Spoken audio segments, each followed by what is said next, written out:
Olá, meus irmãos, aqui é a irmã Radassa. Vamos ler a Bíblia. Estamos nesse projeto maravilhoso, estudando a palavra do Senhor. E hoje nós vamos ler o capítulo 26 do Evangelho de Jesus Cristo, escrito por Mateus. Vamos ler e logo depois meditar nas Escrituras. Vamos lá então? E aconteceu que, quando Jesus concluiu todos estes discursos, disse aos seus discípulos: Bem sabeis que daqui a 2 dias é a Páscoa, e o Filho do Homem será entregue para ser crucificado. Depois os príncipes dos sacerdotes e os escribas e os anciões do povo reuniram-se na sala do sumo sacerdote, o qual se chamava Caifás, e consultaram-se mutuamente para prenderem Jesus com dolo e o matarem. Mas diziam: não durante a festa, para que não haja alvoroço entre o povo. E estando Jesus em Betânia, em casa de Simão, o leproso, aproximou-se dele uma mulher com um vaso de alabastro, com um unguento de grande valor, e derramou-lhe sobre a cabeça, quando ele estava sentado à mesa.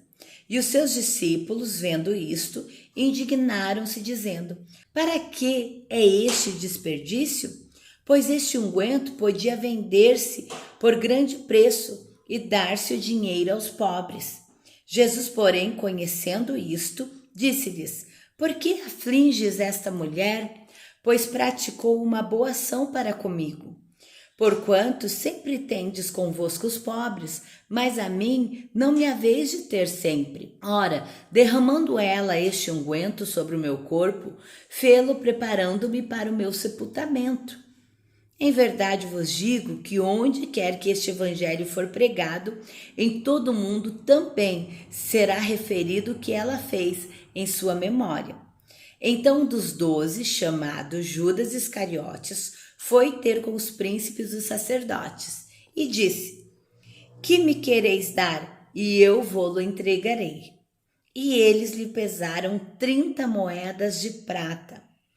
E desde então buscava oportunidade para entregar Jesus. E no primeiro dia da festa dos pães ázimos, chegaram os discípulos juntos de Jesus, dizendo: Onde queres que façamos os preparativos para comeres a Páscoa?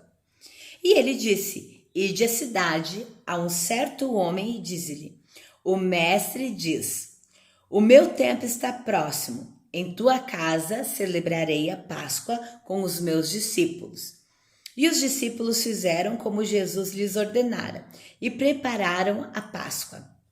E chegada a tarde, assentou-se à mesa com os 12. E comendo eles, disse: Em verdade vos digo que um de vós há de me trair.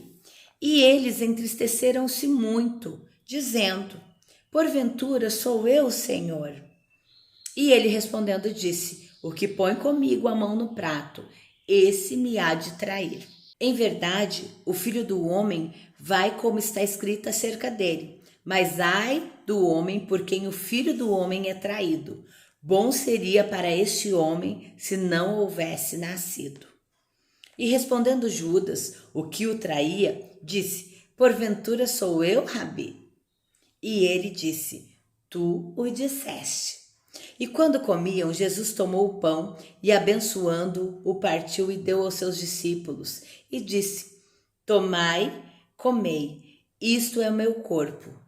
E tomando o cálice, dando graças, deu-lhe, dizendo: Bebei dele todos, porque isto é o meu sangue, o sangue do Novo Testamento, que é derramado por muitos para a remissão dos pecados. E digo-vos que, desde agora, não beberei do fruto da vide até aquele dia em que eu beba de novo convosco no reino do meu Pai. E tendo cantado o hino, saíram para o Monte das Oliveiras. Então Jesus disse: Todos vós esta noite se escandalizarão em mim, porque está escrito: Ferirei o pastor e as ovelhas do rebanho se dispersarão. Mas depois que eu ressuscitar, irei adiante de vós para a Galiléia. Mas Pedro, respondendo, disse-lhe: ainda que todos se escandalizem de ti, eu nunca me escandalizarei. Disse-lhe Jesus: na verdade te digo, nesta mesma noite, antes que o galo cante, 3 vezes me negarás. Disse-lhe Pedro: ainda que me seja mister morrer contigo, não te negarei. E todos os discípulos disseram o mesmo. Então chegou Jesus com eles a um lugar chamado Getsêmani e disse a seus discípulos: assentai-vos aqui enquanto eu vou além orar. E levando consigo Pedro e os 2 filhos de Zebedeu, começou a entristecer-se e a angustiar-se muito. Então lhes disse: a minha alma está cheia de tristeza até a morte. Ficai aqui comigo e velai comigo. E indo um pouco mais para diante, prostrou-se sobre o seu rosto, orando e dizendo: meu Pai, se é possível, passe de mim este cálice. Todavia, não seja feita a minha vontade, mas como tu queres. E voltando-se para os seus discípulos, achou-os adormecidos e disse a Pedro: então nenhuma hora pudeste velar comigo? Vigiai e orai, para que não entreis em tentação. Na verdade, o espírito está pronto, mas a carne é fraca. E indo 2ª vez, orou, dizendo: Pai meu, se este cálice não pode passar de mim sem eu o beber, faça-se a tua vontade. E voltando, achou outra vez adormecidos seus discípulos, porque os seus olhos estavam pesados. E deixando-os de novo, foi orar pela 3ª vez, dizendo as mesmas palavras. Então chegou junto dos seus discípulos e disse: dormi agora e repousai. E eis que é chegada a hora, e o Filho do Homem será entregue nas mãos dos pecadores. Levantai-vos, partamos, eis que é chegado o que me trai. E estando ele ainda a falar, eis que chegou Judas, um dos 12, e com ele uma grande multidão com espadas e varapaus, enviada pelos príncipes dos sacerdotes e pelos anciões do povo.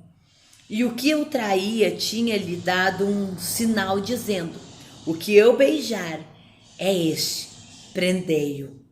E logo aproximando-se de Jesus, disse: eu te saúdo, Rabi, e beijou-o. E Jesus, porém, disse-lhe: amigo, a que viestes? Então, aproximando-se eles, lançaram mão de Jesus e o prenderam. E eis que um dos que estavam com Jesus, estendendo a mão, puxou a sua espada e feriu o servo do sumo sacerdote e cortou-lhe a orelha. Então Jesus disse-lhe: embainha a tua espada, porque todos os que lançarem mão da espada, a espada morrerão. Ou pensas tu que eu não poderia agora orar ao meu Pai e que ele não me daria mais de 12.000 legiões de anjos? Como, pois, se cumpririam as Escrituras que dizem que assim convém que aconteça?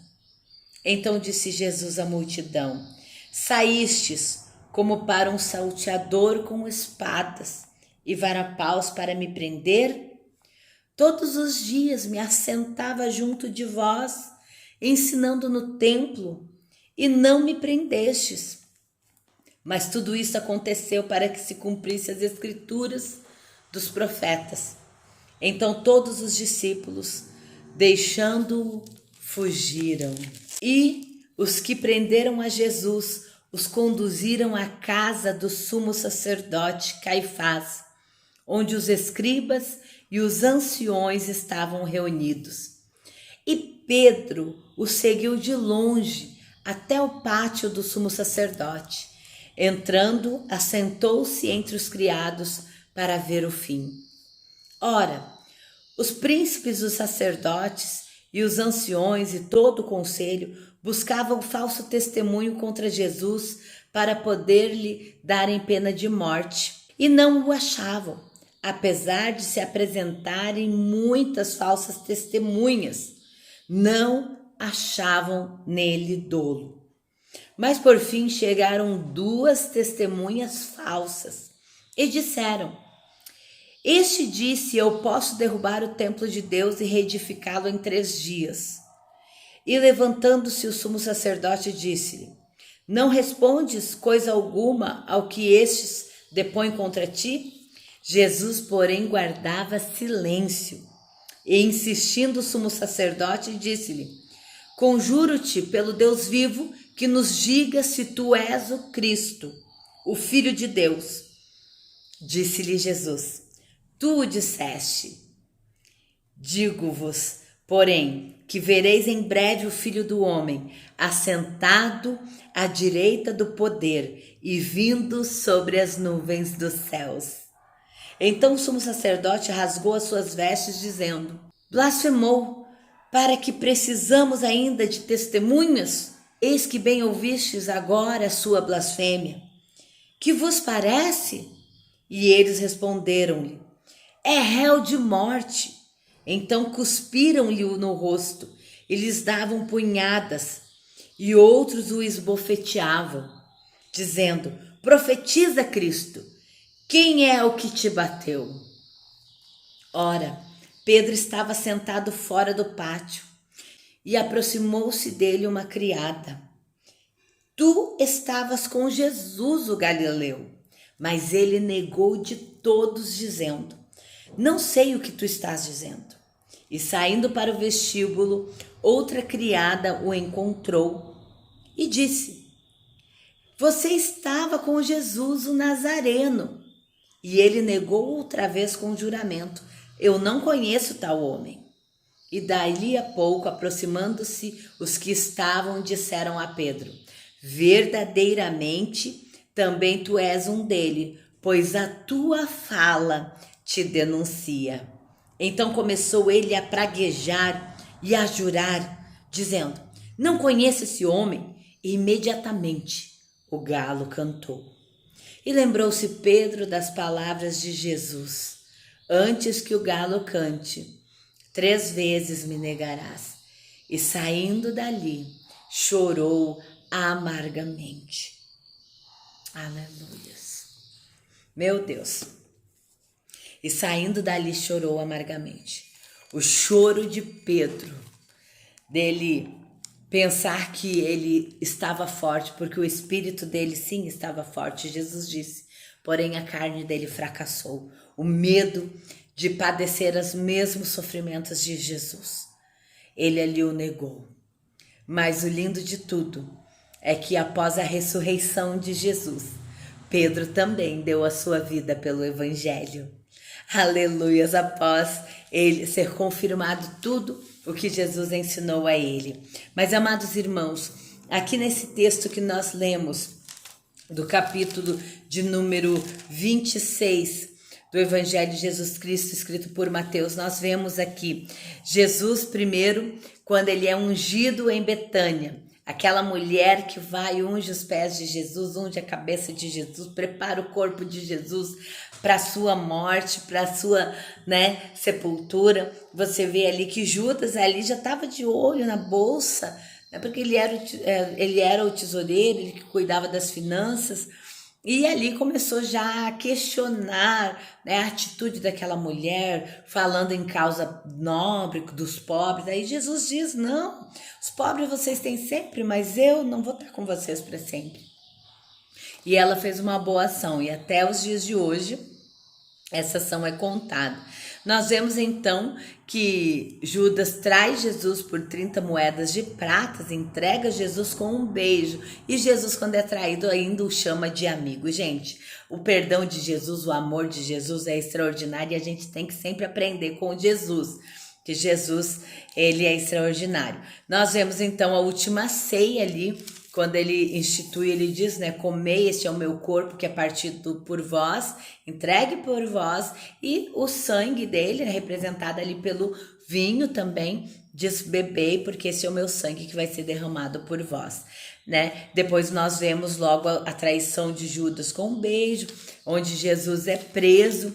Vemos Jesus orando no Getsemane, né? E ali os discípulos não podendo orar porque estavam cansados, mas Jesus se angustiou até a morte, porque imagina, ele como Deus, ele sabia o que viria para a vida dele, o sofrimento humano que ele teria que enfrentar, mas ele fez a vontade do Pai, tudo por nos amar.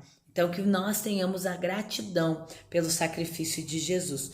E concluindo aqui, nós vemos toda aquela autoconfiança de Pedro caindo por terra, porque ele ali nega Jesus e depois chora amargamente, se arrepende de uma maneira terrível por ter negado, por ter dito que não conhecia Jesus. Mas uma coisa que me chamou a atenção é que aquela mulher que encontra com Pedro, né, aquela criada, ela diz assim: não, tu é um deles, porque a tua fala te denuncia.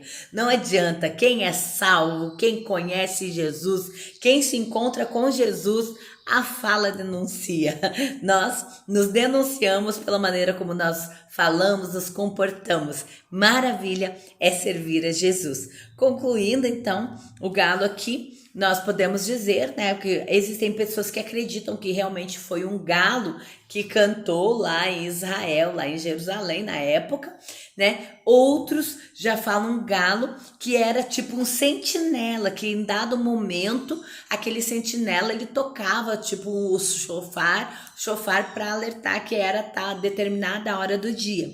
Então o galo aqui ele pode ser, né, um animal, uma ave, ou ele pode ser como em Israel existe o galo, que é o nome que se dá, né, ao sentinela que toca aquela trombeta, o chofar em uma determinada hora, né, comunicando a mudança de tempo, de hora, exatamente isso. Então, aqui só falando isso aí para dar uma pinceladinha aqui para vocês, que o galo poderia ser uma ave ou poderia ser esse sentinela que estaria ali tocando, né, logo após Pedro ter negado a Cristo 3 vezes.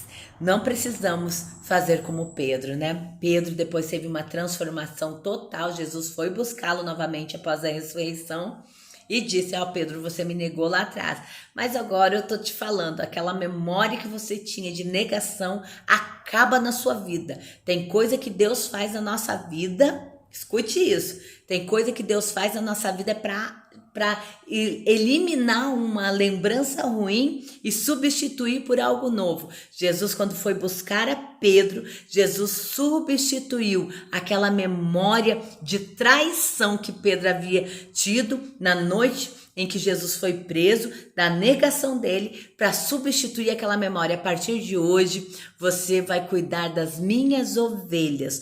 A sua memória agora não será de negação e de traição. A partir de hoje, a sua memória vai ser eu te perguntando: tu me amas? Tu me amas? Tu me amas? Então apacenta as minhas ovelhas. Pedro esqueceu a memória de traição, a memória de negação, então ficou uma nova memória que Jesus colocou na vida dele, que foi: se tu me amas, apacenta as minhas ovelhas.